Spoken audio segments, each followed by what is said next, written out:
میں ایک بات آپ سے کہنا چاہتا ہوں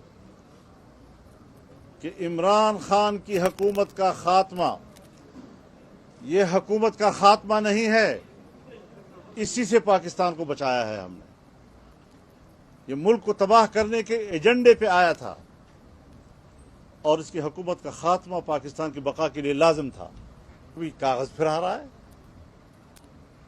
میرے خلاف سازش ہوئی ہے، میرے خلاف سازش ہوئی ہے، اور ایسے پاگل اس کے ارد گرد جمع ہے کہ وہ جو چاہے اس کے پیچھے دوڑ رہے ہوتے ہیں۔ ایسی بیوقوف طبقہ میں نے دنیا میں نہیں دیکھا کہ ایک احمق کے کہنے پہ اس کے پیچھے دوڑ رہے ہوتے ہیں۔ اور آج کل کہتے ہیں جی ہم تو جہاد لڑ رہے ہیں۔ جہاد کس چیز کا لڑ رہے ہو؟ تمہارے خلاف جہاد جائز ہے۔ بے حیائی، فحاشی، عریانی، مہنگائی، بے روزگاری، بین الاقوامی اداروں کے ساتھ غلط ان کے شرائط پر معاہدات، اس پر دستخط کرنا، ملک کی معیشت کو بیچنا، بیڑا غرق کر کے رکھ دیا آپ نے پاکستان کا، اور اب پھدک پھدک کر پھر رہے ہو ادھر ادھر کہ میں تو ملک کو بچا رہا ہوں۔ عمران خان اپنے حدود میں رہو، جمعیت والے زندہ ہیں، ہم زمین اتنی گرم کر دیں گے آپ کے لیے کہ آپ کی یوتھیوں کے نرم تلوے اس زمین پر نہیں رکھے جا سکیں گے۔ ہم فضا کو اتنی گرم کر دیں گے کہ تمہاری یہ چھوٹی چھوٹی تتلیاں ان کے پر نہیں برداشت کر سکیں گے اس فضا کی گرمی کو۔ حدود میں رہو۔ ہم نے صحیح کہا ہے کہ تم ایجنٹ ہو کسی کے، وہ کیا چیز؟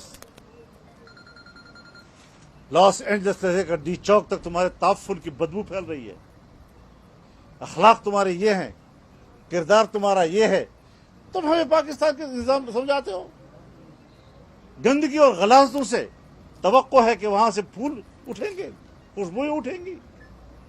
لا الہ الا اللہ ایک انسان کو غیرت دیتا ہے۔ جب آپ اللہ کے سوا کسی کے سامنے جھکتے ہی نہیں ہیں، ایک چھوٹا سا انسان غیرت مند ہو جاتا ہے۔ پیسے والے آدمی جو کسی کے سامنے جھکتا ہے اس کی کوئی عزت نہیں ہے۔ ایک مزدور بھی جب غیرت مند ہوتا ہے تو لوگ اس کی عزت کرتے ہیں۔ اور پھر جو یہ مدینہ کا انقلاب آیا تھا، اس کی دو چیزیں تھیں، اس کی بنیاد دو جگہ پہ رکھی گئی تھی۔ ایک تو انہوں نے انسانوں کو آزاد کر دیا، ایک سسٹم دیا، ایک عدل اور انصاف کا نظام لیا۔ انصاف انسان کو آزاد کر دیتا ہے۔ جس معاشرے میں جو حضرت علی کا قول ہے نا، ظلم کا کفر کا نظام چل جائے گا لیکن ظلم کا نظام نہیں چل سکتا، نا انصافی کا نظام اس لیے نہیں چل سکتا کہ جو پاکستان میں ہے کہ بڑے بڑے مافیا بیٹھے ہوئے ہیں، قانون کے اوپر ہیں، قانون کی بالادستی قائم نہیں ہونے دیتے کیونکہ وہ فائدہ اٹھا رہے ہیں کرپٹ سسٹم سے۔ تو وہ جب تک وہ یہ بڑا بڑا مافیا بیٹھا ہوا ہے اور کہتا ہے کہ ہمیں این آر او دے دو اور باقی غریبوں کو پکڑو، وہ ملک آگے نہیں بڑھ سکتا۔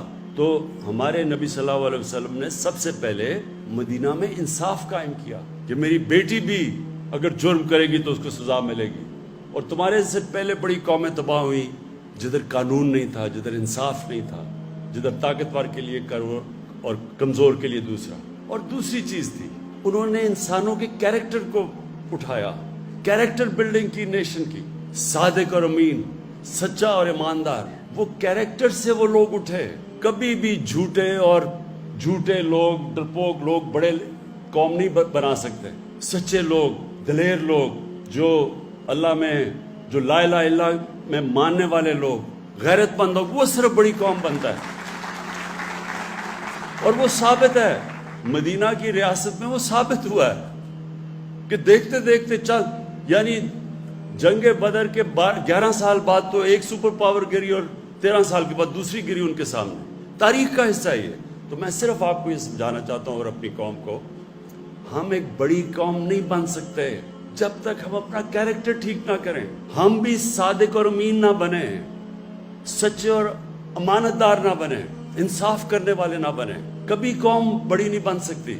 جو مسلمان جب پھیلے تھے ساری دنیا میں تو لوگ ان کے کیریکٹر سے متاثر تھے۔